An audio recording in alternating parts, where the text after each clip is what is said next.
Hello, and welcome to Biohacking with Brittany. I'm so thankful that you are joining me today on this episode. I am a registered holistic nutritionist, content creator, podcaster, all of the things, and I'm stoked that you're listening. We are 300 episodes strong at this point. I've been doing this podcast for multiple years now, and I'm super happy to say that I am in the top 1% of podcasts globally, which is wild.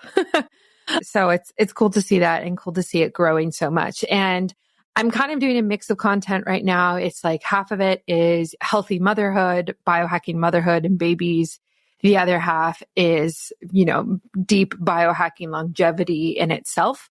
Those are kind of my two biggest passions right now as a new mom. And I'm just kind of combining everything into one space.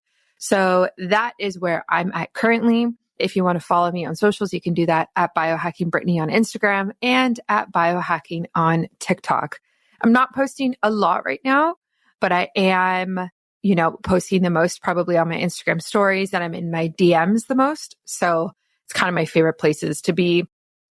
Social media has changed so much. It's just not what it used to be. Even with TikTok, I'm finding the same thing at this point, but I still love the online community, the private chats, and everything like that. And we'll kind of see where it develops in the next couple of years. So today's episode is all about longevity and biohacking for all the people in their 30s. I think majority of my audience is in their 30s, and I'm in my 30s. I'm 31, and I am super interested in this topic myself. So when I started doing the research for this, I did this solely because I wanted to know the information. And then I thought, wait a minute, I could totally make this into a podcast episode and talk about what can we do for longevity and aging in our 30s to set us up for success? And what topics and subjects can we look at, from nutrition to exercise to healthy lifestyle to stress to all of these different things? And how can we optimize them, for a long health span, not just a long life span? And then I started thinking as well, in this decade, how would we know if we're aging well? Fast, slow, on pace? How can we tell? And so I've added a lot of information into this episode about how you can assess yourself to see how you think you might be aging. And the good thing is, and I'm going to get into this, the good thing is in your 30s, you have so much time to do so much time to improve how fast you might be aging, so much time to really focus on longevity and reap the benefits for years and years to come. Before we hop in, a shout out to Wellness, which is the wellness company by Katie Wells, who's known as Wellness Mama. And I use all of her toothpastes, and this is my favorite toothpaste to use. I really recommend you try it. I will link it in the bio and the show notes for you. It doesn't have any fluoride in it. It doesn't have any harsh chemicals at all in it. And it's one of the cleanest ones on the market. I have all of the flavors. I have the ones for kids as well. Not that my son Callahan has teeth, but I have it for when he does in the future. And it's flavored naturally. It doesn't have any harsh preservatives or additives or anything in it that would cause concern. So I love this toothpaste. I would recommend it to everybody. You can check it out. I will link it, like I said, and use my discount code BioHackingBrittany in all capitals, and it will get you 12% off. So enjoy this episode. I put out episodes every Tuesday and Friday, and I will catch you soon for another one.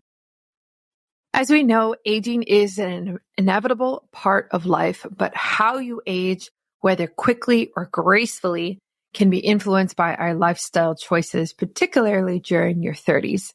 At this stage, the subtle signs of aging kind of begin to emerge, and the habits you establish now will set the tone for your health and vitality in the decades to come.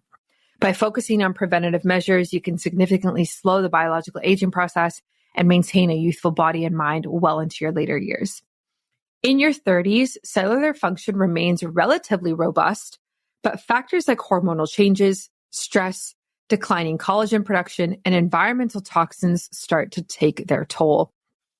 Understanding how fast you're aging compared to your chronological age is key to making the right adjustments to your diet, exercise, skincare, and overall lifestyle. In this episode, I'm going to talk about the science behind aging in your 30s, discuss how to gauge whether you're aging faster or slower than you should be. I'm going to give you some insights, some interventions, talk about my own aging experience so far, and what we can really do to promote longevity. So I've split this up into different categories, and I think it only makes sense for us to start with nutrition and diet first. A well-balanced diet is one of the most important factors for healthy aging, especially in your 30s. The right nutrients support cellular health, metabolism, overall well-being, while poor dietary habits can lead to accelerated aging at the cellular level. So with all of these categories, obviously this is applicable if you're in your 20s and if you're in your 40s or 50s, whatever age you are, but there is some focus specifically on the 30s because I just feel like there's a lot you can do. There's a lot of really healthy habits you can kind of start forming and just build on year after year after year, and then really reap the benefits compared to if you were to start, later on in life. However, anytime you start is amazing, right? Like even if you start some of these things at in your 50s, like I still think that's awesome. And there's still so much power to that, and it's still healthy and good for you. It's just that if you were to start earlier, you can kind of compound it and really reap much more deeper and significant benefits. So it's that's very applicable to nutrition. So with nutrition, we can talk about things like antioxidants. So these are molecules that neutralize free radicals, which are unstable molecules that can damage cells, reducing oxidative stress and slowing down the aging process. Foods rich in antioxidants include berries, dark chocolate, green tea, and leafy greens. Specific antioxidants like polyphenols and flavonoids have been linked to sirtuin activation, a family of proteins that play a role in longevity by promoting DNA repair, reducing inflammation, and regulating metabolism. Another key component of nutrition at this time is healthy fats, which we hear a lot about, with the whole boom of keto and everything like that. So obviously omega-3 fatty acids found in fatty fish like salmon or sardines, and plant-based sources as well, like chia seeds and flax seeds, are essential for reducing systemic inflammation, supporting heart health, and protecting telomeres, which are the protective ends of chromosomes that shorten with age. The way that I always think about telomeres, which I thought was such a good visual, is shoelaces. So shoelaces, at the end of shoelaces, there's like that little plastic part that wraps around the cotton or the fabric so that it doesn't unravel. And the telomeres are literally like that plastic part. And so they start to shorten with age, which starts to obviously unravel and cause damage to the chromosomes that they are attached to. So that's like the visual that I always think of when I think of telomeres. And telomere shortening is a hallmark of aging, and maintaining telomere length is crucial for healthy aging. Another thing we can talk about with nutrition is intermittent fasting. So time-restricted eating, 16-8, which is like you eat for 16 hours you eat for 16 hours. You fast for 16 hours and you eat for 8 hours is something that's super popular and promotes autophagy, which is a process where cells digest and remove damaged proteins and cellular components, essentially cleaning up cellular debris that can accelerate aging. Intermittent fasting has been shown to enhance insulin sensitivity and reduce oxidative stress, which are critical factors in slowing aging. So I do want to say, if you're a woman listening to this, be mindful of your fertility and your hormones and your menstrual cycle with intermittent fasting. It can be too stressful for the body and it can alter your hormones, which can impact your menstrual cycle. So we just really need to be careful that you're not doing it too much. There's different ways to kind of go about this. You can choose different times of the month to do it in order to not have any negative side effects. Or you could do a bit of a longer fast less often. So what that would mean is you could do a 2 or 3 day fast once every quarter, once every 3 months.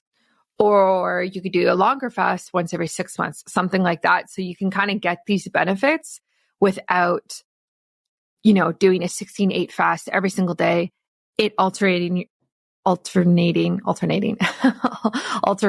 your hormones, which would then impact your menstrual cycle. And we definitely do not want that. So just be mindful of that. So in terms of nutrition and in terms of these things that I'm talking about, like antioxidants, healthy fats, and intermittent fasting, how can we know if we're aging fast? So there are some, markers here that I want to briefly talk about and assessments. So a really important one, and this is going to come up a few times, is the idea of chronic inflammation. This one, there's so many different signs for and symptoms, and it can really be different for everybody. So it's kind of hard to pinpoint without specific tests. But if you frequently experience inflammation, so things like joint pain, frequent colds, digestive issues, it could indicate that you have accelerated aging. Inflammation can be a sign of chronic oxidative stress, which is what we were kind of talking about with the antioxidants, which damages cells and accelerates aging. Low-grade chronic inflammation is often referred to as inflammaging and is a key driver of age-related diseases. This is something that we really do need to be mindful of. And a good place to start with this would, again, just being aware of your symptoms. Things like, are you getting sick all the time? How's your gut health doing? How's your digestion doing? Joint pain and skin as well, which I'm going to dive into a bit later, is a really good indicator of your inflammation in your body. Skin in general, aside from the inflammation piece, can also be a very good indicator showing how you're aging. So in your 30s, like visible signs like fine lines, wrinkles, or hyperpigmentation in your 30s may be a signal that your skin is exposed to excessive oxidative stress or not receiving the nutrients it needs for proper repair and regeneration. So a couple of assessments here that I want to shout out. The first one would be CRP, which is C-reactive protein. So this is a blood biomarker. It is a sensitive indicator of systemic inflammation. Elevated levels of CRP are associated with faster biological aging and higher risks of cardiovascular disease, diabetes, and other age-related conditions. And then we have homocysteine levels.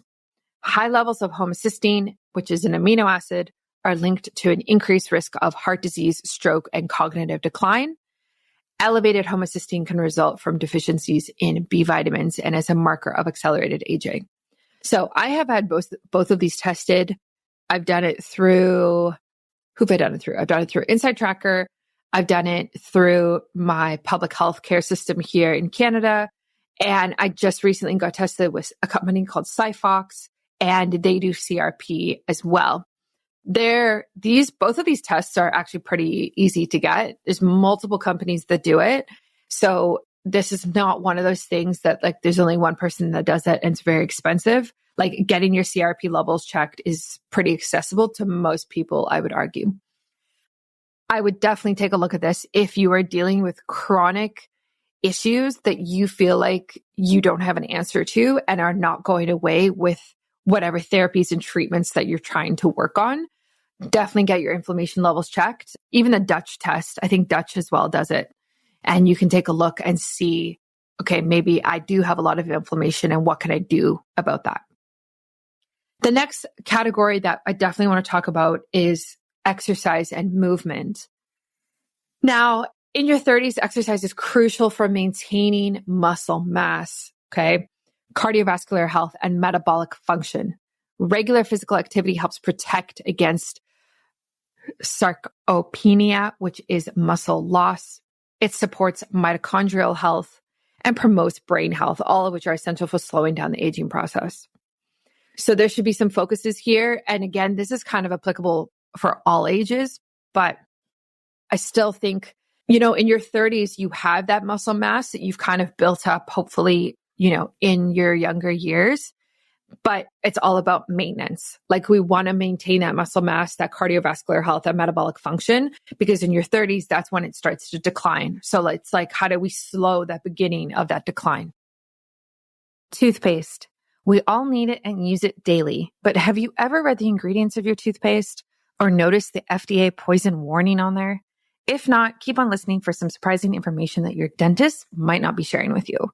Fluoride has long been a common ingredient in many commercial toothpastes, hailed for its ability to prevent cavities. However, recent studies have raised concerns about the potential health risks associated with fluoride exposure. These risks include thyroid dysfunction, dental fluorosis, skeletal fluorosis, and potential neurotoxicity. Given these concerns, wellness offers a safer alternative that doesn't compromise our health, yet remains effective. Why choose wellness toothpaste? It is founded by wellness mama Katie Wells, and wellness is dedicated to natural health and uses hydroxyapatite instead of fluoride, a game changer in oral care. Here's why it is a better choice. It's fluoride free, eliminating all the health risks that I just talked about. The natural hydroxyapatite formula strengthens enamel and whitens your teeth. Plus, it's crafted from natural ingredients, gentle on gums, and eco-friendly. I love it. I use it all the time. I love the taste of it. And I don't think I will switch to anything else. So make the switch for yourself today to wellness toothpaste. Visit wellness.com and use code BioHackingBrittany for 12% off your order. That's wellness spelled WELLNESSE.com. Safeguard your health with wellness because your smile deserves the best. So strength training is great for this. Muscle mass tends to decline starting in your 30s, like I said, and this is due to sarcopenia, the age-related loss of muscle tissue. Strength training activates the mTOR pathway, which is the mechanistic target of rapamycin, which is critical for muscle growth, protein synthesis, and overall cellular repair. Maintaining muscle mass also enhances metabolic health, improving insulin sensitivity, and reduces fat accumulation, all of which help prevent age-related diseases. Then we have cardiovascular exercise. Cardio helps improve mitochondrial biogenesis, a process where new mitochondria are formed, improving energy production and delaying aging. It also boosts the production of endothelial nitric oxide, which dilates blood vessels, enhances circulation, and supports heart health. And lastly, we have flexibility and mobility. So things like yoga, Pilates, and other mobility exercises promote flexibility, reduce injury risk, and activate the parasympathetic nervous system, which helps regulate stress hormones like cortisol. This is so important. I cannot stress having a regular exercise routine enough, especially for women, like honestly for men too. But I really think if you can get into a healthy fitness routine in these years and try to maintain that for life, like you are setting yourself up for so much success. The more you do it, the more it becomes a habit and the easier it is to show up to that habit every single day. So in terms of this, like how do we know if we're aging faster in terms of relating to exercise in our 30s, right? So a big way that you can tell this is decreased endurance.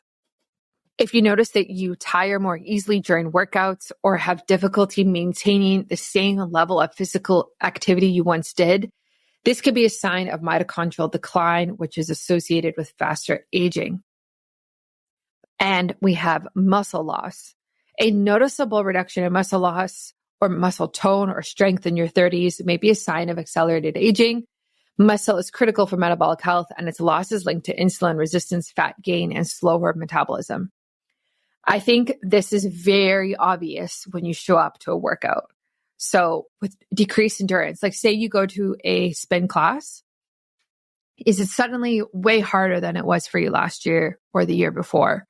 Or muscle mass, like do you look in the mirror and you think, okay, like wow, I'm actually losing muscle quite quickly. Like it's harder for me to maintain biceps that are this size, or it's harder for me to be able to lift weights of this magnitude and this many reps and this many sets.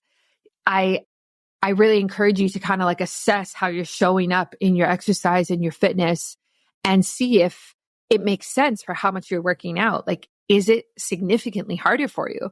If it is, that could mean that you have accelerated aging and there's other things going on a cellular level that you need to assess, whether it's inflammation, mitochondrial functioning, anything like that, which could then help boost your exercise and your fitness.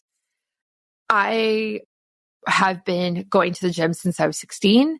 And so I definitely have that muscle memory of lifting weights or going to spin class or yoga or whatever it is from years and years of doing different classes and working out and things like that. And so for me, it's very obvious for me to tell my, like how my fitness level is, because I know what my body is like at the fittest it's been. Mind you, after having a baby, I'm definitely not where I was last year. So it's something that I'm definitely working on in terms of endurance and muscle.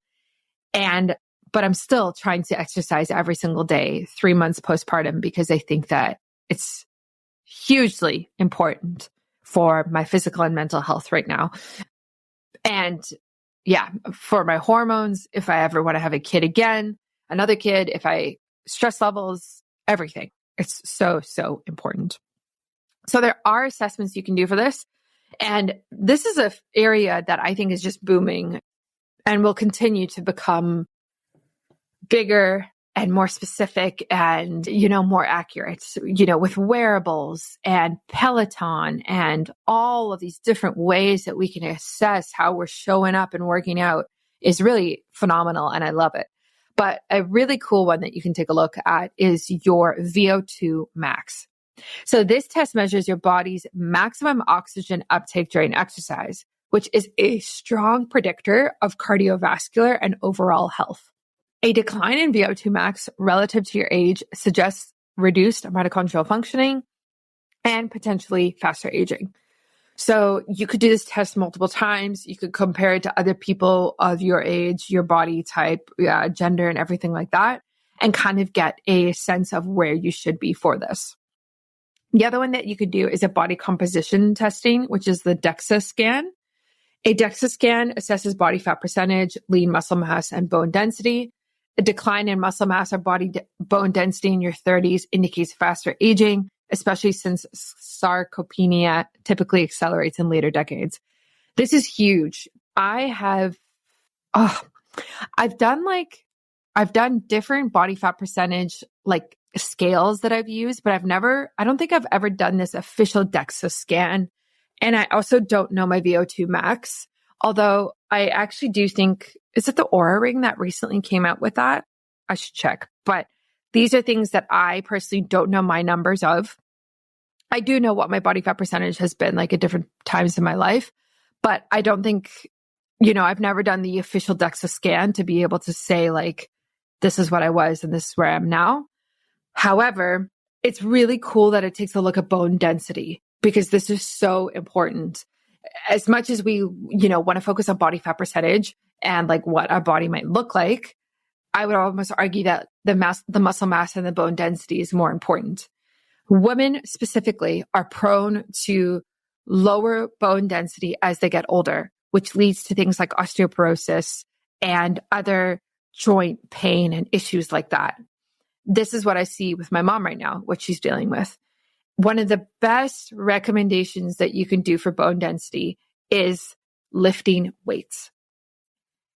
Strength training, resistance training can seriously help increase bone density, which can push off things like osteoporosis and other issues like that. Okay, the next one we definitely need to assess and talk about is stress management and mental health. This might be the most important one. I don't know. I think they're all important. It's hard to kind of say which one is the most important, but this is probably one of the ones that I'm the worst at. Chronic stress accelerates aging through a variety of mechanisms. primarily by elevating cortisol levels, increasing inflammation, and promoting oxidative damage. Managing stress effectively in your 30s is critical to maintaining a youthful physiology. So stress management, obviously there's some different components to this. So obviously we need to talk about mindfulness and meditation. Practices like meditation, deep breathing, and mindfulness can reduce the production of cortisol, the stress hormone that accelerates aging by increasing inflammation, impairing skin barrier function, and contributing to insulin resistance. Another part of this, though, as well, is sleep optimization. Quality sleep is vital for cellular repair, cognitive function, and metabolic regulation. During deep sleep, the brain undergoes lymphatic clearance, where it removes toxins and cellular debris, including beta amyloid, which is a protein linked to Alzheimer's disease. Sleep also promotes growth hormone secretion, which supports tissue repair and fat metabolism. This is really, this one's hard. It's hard because, why is it hard? It's hard because I think millennials in general feel stress significantly, like I do. I think we are overstimulated, and we've lived already through some really hard things like COVID, the current economic state of the world, the job market, there's these really big stressors that we are going through, not to mention like the political landscape of the US or, even Canada. So it's hard. There's like these really big things that are going on that can cause a lot of stress. And then there's all the personal things, right? Like, how do you afford things? Maybe you started a family in your 30s. Maybe you're juggling having a kid and a career, or maybe you don't have a partner and you're single and you're trying to find somebody. Like, I don't know, whatever the stress might be. I feel like in the 30s, there's quite a lot of it versus your 20s, where there's typically less responsibility and less pressure. At least in my experience, that's what it's been like. And so this idea of chronic stress can really accelerate aging. So we definitely need to be mindful of it. So I don't know if you're aging fast. So high stress levels and poor sleep, if you're consistently feeling overwhelmed or have trouble sleeping, which would look like frequent waking, difficulty falling asleep, or waking up tired, it's a sign that your stress response is dysregulated. Chronic elevated cortisol levels can lead to telomere shortening and premature cellular aging. Another way is mental fog or irritability. Consistent feelings of brain fog, difficulty focusing, or emotional instability can signal that chronic stress and inflammation are affecting your brain and overall health. So you can kind of assess this, right? Like, how are you showing up during the day? What's your mood like? What's your mental health like? What's your sleep like? Do you feel like you have a lot of stress? I don't know. Assessments, you can get your cortisol tested.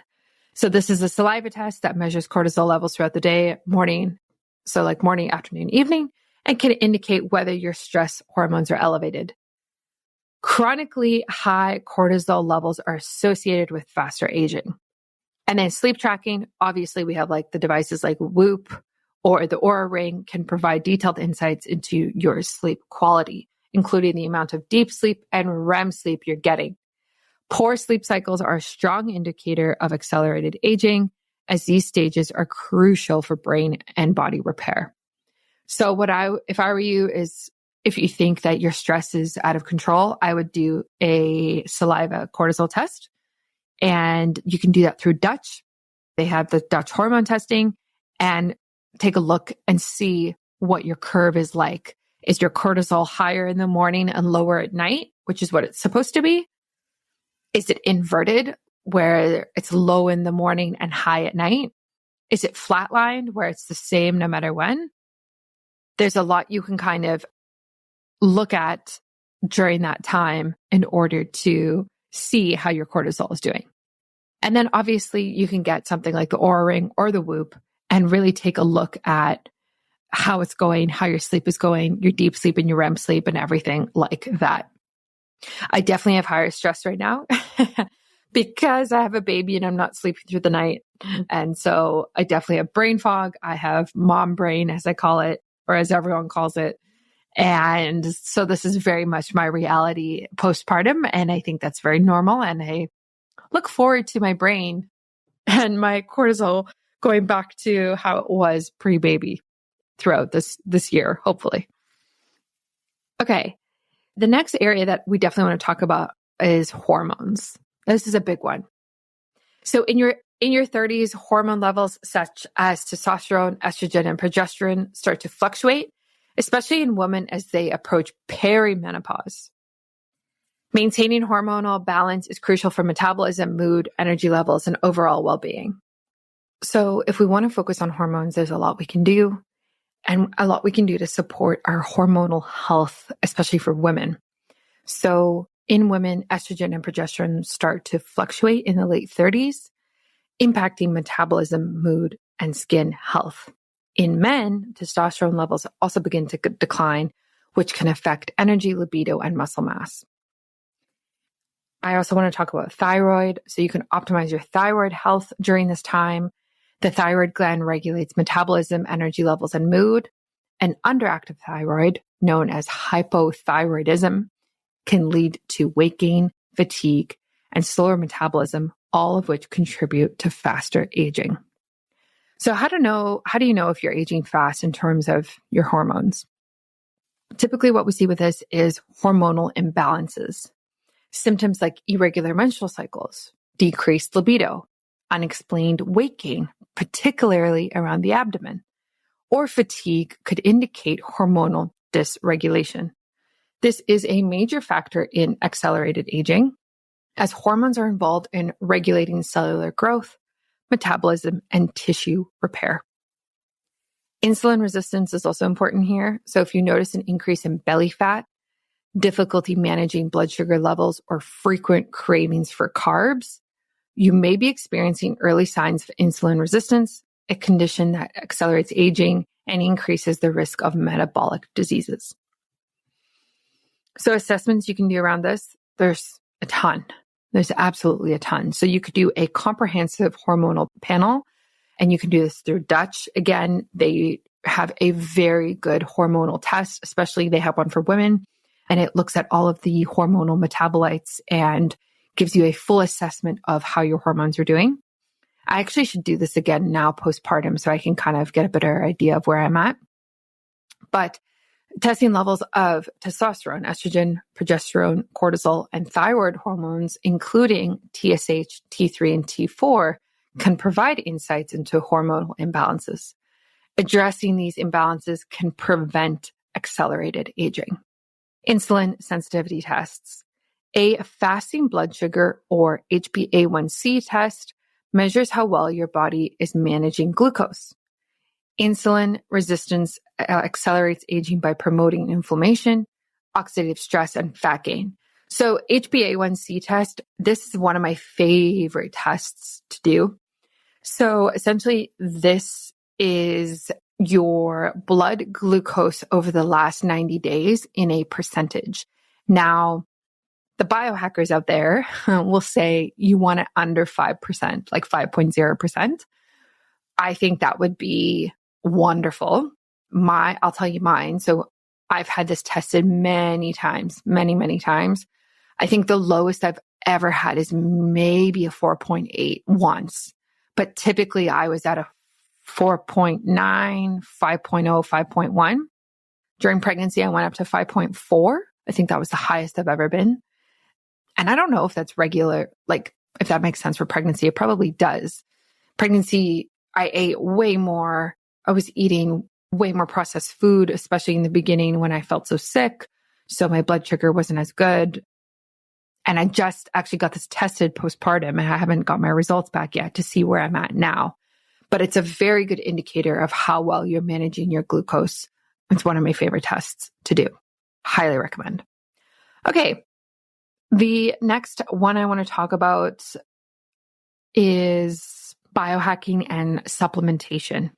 This is kind of like just some things that you can do, supplements that you can add in, and how to know if you're aging fast and how these supplements can help. So this is a massive area, right? Like the amount of longevity supplements on the market now is just incredible. And we're learning more and more, and the science is getting better and better for us to understand what we can do about cellular health. So supplementing with specific nutrients and biohacks can help slow the aging process by targeting cellular health, mitochondrial function, and DNA repair mechanisms. So there is supplements that are obviously have more of a biohacking focus, and a lot of them are NAD plus boosters. So things, like NMN, NMN, or NR. So NAD plus is a coenzyme that plays a key role in cellular energy production, DNA repair, and the activation of sirtuins, which are proteins that regulate aging and stress resistance. As we age, NAD levels begin to decline, which impairs the body's ability to repair DNA and produce energy efficiently. Supplementing with something like nicotinamide or riboside, which is NR, or nicotinamide mononucleotide, which is MNN, can help restore NAD levels and promote healthy aging. The one that I love for this is Nuchido. I've talked about them multiple times. That is for this specific boosting of NAD+, that is the supplement that I choose and love. And I will link that in the show notes. You can use my discount code BIOHACKINGBRITTANY. I've had them on my podcast multiple times, but essentially the way that they boost NMN, the way that they boost NAD+ is very smart. And it's all about basically going upstream. How do we change the mechanisms that decrease NAD+ rather than trying to just add in more precursors to NAD+. So definitely check out Nuchido. It's also woman founded, which I love. And I love supporting, female companies in the biohacking space. So they are my go-to. And yes, I am taking it while I breastfeed. And then we have antioxidants. So things like resveratrol, CoQ10, and vitamin C are powerful antioxidants that neutralize free radicals and reduce oxidative stress. Resveratrol activates sirtuins and mimics the effects of caloric restriction, a proven method of extending lifespan in animal models. So how do you know if you're aging fast? In general, in related to supplements like this, right? So chronic fatigue, I kind of touched on already. If you feel tired and sluggish, even after adequate rest, it could signal mitochondrial dysfunction, a hallmark of aging at the cellular level. Mitochondrial decline leads to reduced energy production, impaired DNA repair, and slower cellular turnover. Then we have things like frequent illness or inflammation. Again, I kind of talked about this at the beginning of the episode, but persistent inflammation like joint pain, digestive issues, or frequent illness could indicate that your immune system is aging faster than it should, driven by oxidative stress and cellular damage. So there are tests and assessments that you can actually do in relation to this. So there's NAD plus testing. So there's blood tests for NAD plus levels that can indicate whether your cells have sufficient energy production capacity. Low NAD plus levels are associated with accelerated cellular aging. I have not done this test, so I can't speak to this myself, but there are blood tests that do this out there. And then there are oxidative stress markers and tests that you can do to take a look at these. So tests that measure markers like, oh my goodness, this is just a bunch of letters, 8-OHDG, which is a byproduct of DNA oxidation, or F2 isoproteins, which is markers of lipid peroxidation, can provide insight into how much oxidative damage is occurring at a cellular level. Again, I haven't done either of these tests. I think if you want to look at your inflammation, you can do your CRP, which I talked about previously. But if you are a biohacker and you have access to this and you can afford it, go for it. Get these biomarker tests done and really take a look at these levels that are related to inflammation, fatigue, illness, everything like that. The last thing I want to talk about, which I think is important for your 30s, which maybe we kind of overlook. Although millennials are really good at talking about mental health, but I want to talk about social connections and cognitive health. So maintaining social connections and engaging in cognitive challenges is essential for protecting brain health and slowing cognitive aging. So lifelong learning and cognitive stimulation is really, really important. I feel like I don't focus enough on this as a, person in their 30s, but maybe it's something I should. Engaging in activities that challenge your brain, such as learning new skills, solving puzzles, taking up a new hobby, supports neuroplasticity, the brain's ability to form new neural connections. Cognitive decline is linked to reduced neuroplasticity, so keeping your brain active is key to slowing cognitive aging. And then we have this social engagement. So social connections can help reduce stress and improve emotional well-being. Social isolation, on the other hand, is linked to fasting cognitive decline and shorter lifespan. A couple of things I will say here. I think that lifelong learning is super important. Like I said, and I've talked about multiple times, I think I am considering studying at IFM, which is the Institute of Functional Medicine. And this definitely falls into that category of let me learn and study and understand more and become better at what I'm doing and try something new.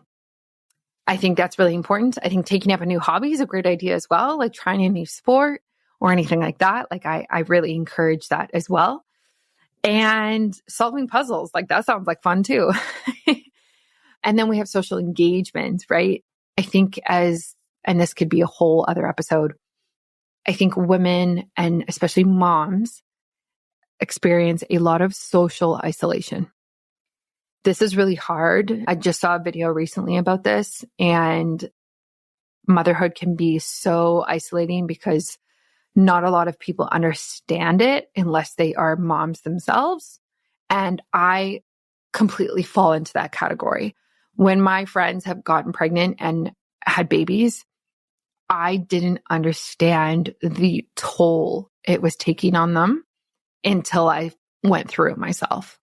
You are on the clock 24/7.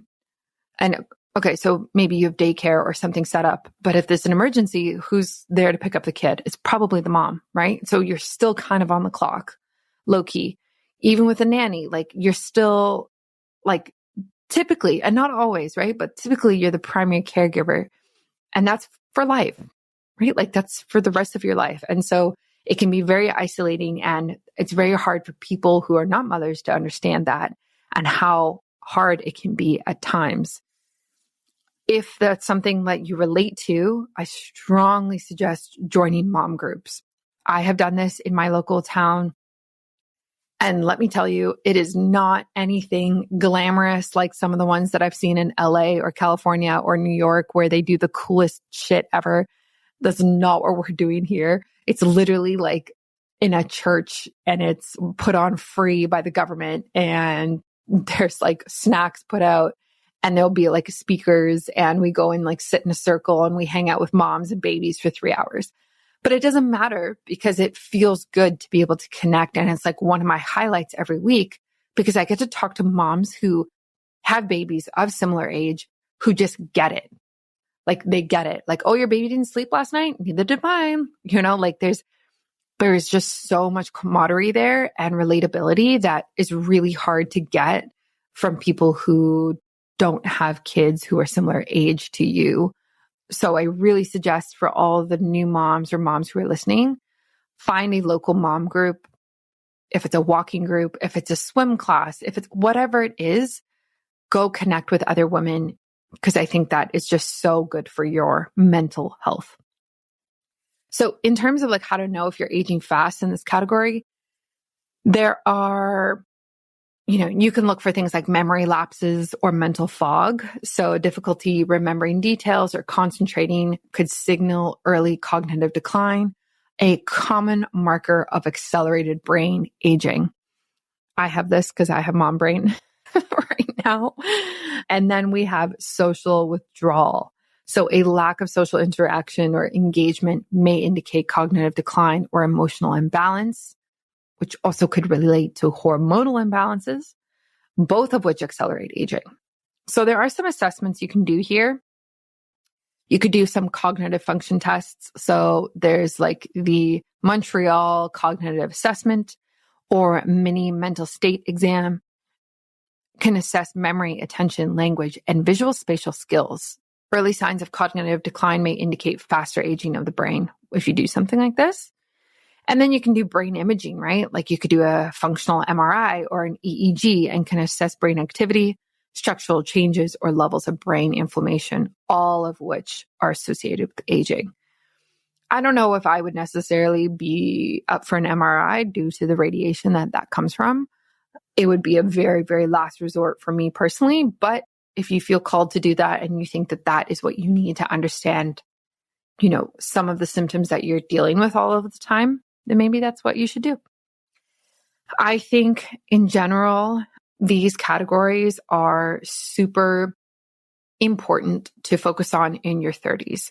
I don't think that there's a lot of people who talk about aging in your 30s. I think there is on the very surface level of like your skin, like start retinol or put sunscreen on so you don't look older when like you don't look your age when you're in your 50s or something like that. Like I think there's that whole topic and narrative, but I don't hear a lot about like building these very healthy habits, doing these assessments when you're in your 30s to make sure that you're aging at the right pace that you should be aging. Now, you are going to age no matter what. You can't stop it, but you can just slow it down. And you can slow it down compared to the people who are, in your age category.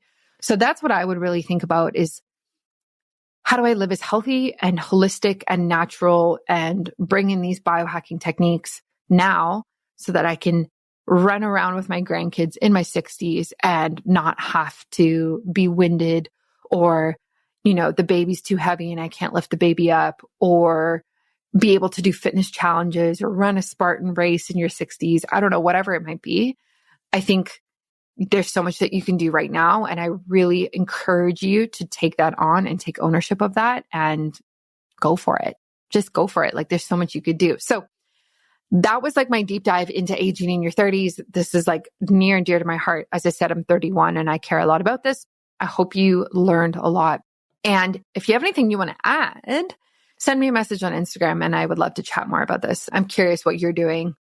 And, there's a lot of lifestyle things I didn't touch upon, like saunas and cold plunges and all of the other things like that.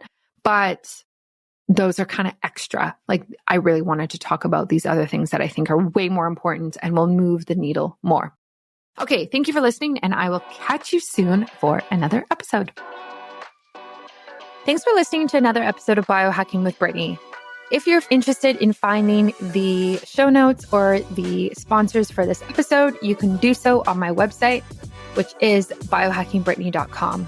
Remember to follow me on Instagram where I'm most active. My handle is @biohackingbrittany. And if you're interested in working together and you want to email me directly, you can do that. My email is info@biohackingbrittany.com. And I look forward to hearing from you and having you tune in next week.